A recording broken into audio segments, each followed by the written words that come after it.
é essa redução das horas de trabalho, esse projeto que está aí. Um projeto que o primeiro projeto eu chamo de absurdo, que é o 4x3, você trabalha 4 dias e folga 3. Até que seria bom, mas é inteiramente fora da realidade. Mas o governo tem um outro que vai além disso e de maneira um pouco mais, digamos, amadurecida. A oposição tem sua posição também. Que é o 5x2, né? O 6x1 vai para o 5x2, com possibilidade de negociar casos específicos, bem diferente do 4x3, que é inteiramente absurdo, né? Mas, enfim, esse assunto veio para ficar, vai ser discutido e vai acabar sendo indo à votação no Congresso. Eu queria a opinião do Aldo e depois a opinião do Renan, porque é um assunto que estará esse assunto estará nas primeiras páginas dos próximos dias. Na verdade, já foi aprovado por unanimidade na comissão da Câmara. Mas aí é só a constitucionalidade, né, da matéria. Mas a tendência é que esse processo vá reproduzir essa votação na Comissão de Constituição e Justiça, porque todos os partidos, tanto os do governo quanto os de oposição, estão lá representados. Eu vi a declaração do líder do PL, o deputado Sóstenes, dizendo que não ia fazer nenhum contraponto a isso porque não ia querer dar discurso para o PT e para o Lula. O que é que eu acho? Porque eu acho que a discussão essencial do país ela fica de fora nesse debate. Qual é a legislação que é seguida pelos dois países que mais crescem ou que têm as economias mais fortes do mundo? Nós devíamos olhar qual é a norma chinesa, qual é a norma norte-americana. Como é que a produtividade do trabalho se orienta por uma legislação que combine prerrogativas, direitos? A China é o país que nos últimos 10 anos mais aumentou salário no mundo, mais elevou renda no mundo.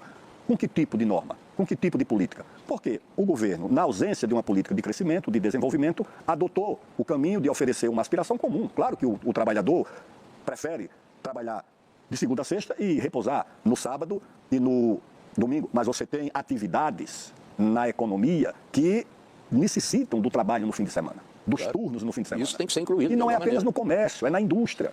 Isso tudo tem que ser compatibilizado, mas acho que o governo não tem a ideia... Mas o Congresso vai colocar isso do jeito que o senhor colocou aqui. Vamos ver o que é que o Congresso vai fazer. Eu acho que, nesses casos, o Congresso sempre tende a adotar uma posição moderadora, uma posição de mediação. E o governo, que não tem maioria no Congresso, geralmente tende a encontrar um caminho da negociação para não sofrer nenhum tipo de derrota. Mas acho que é uma agenda que não se dirige para encarar o problema central e fundamental do país, que é retomar a economia, gerar emprego e gerar renda para a população, principalmente para os mais jovens. Mas estará no dia a dia do Congresso.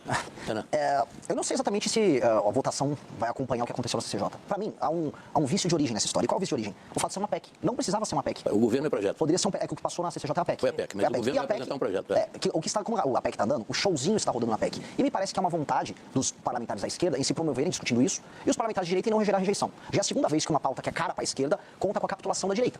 O bolsonarismo lá no PL da misoginia votou junto com a esquerda. E depois fica apontando o dedo para todo mundo, chamando de comunista, se você não apoia cegamente o Bolsonaro. O que é uma covardia, uma capitulação. Inclusive combina muito com o Flávio Bolsonaro, que não gosta de ir em programas como esse aqui, e que disse publicamente que não pretende mostrar suas propostas, porque isso pode tirar voto dele. Eu tenho que falar o que é impopular.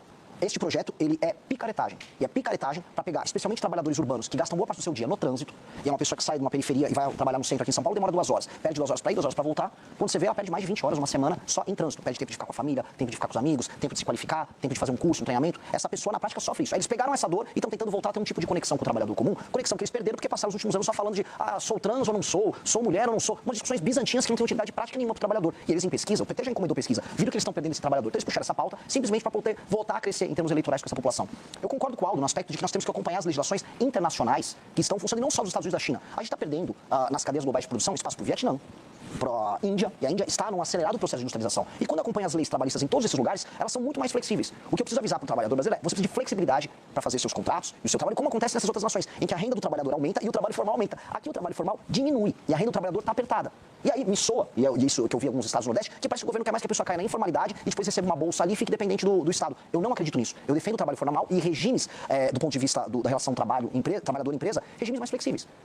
Contratar uma pessoa, demitir uma pessoa, não tem que ser esse drama todo, como não é nas nações desenvolvidas em desenvolvimento. Mas no Brasil é sempre esse drama. E aí sempre quando você tem um drama, aparece um populista no meio, tentando tirar voto em cima do sofrimento das pessoas. Não acredito, e diferente da direita bolsonarista, nós vamos nos opor publicamente ao projeto.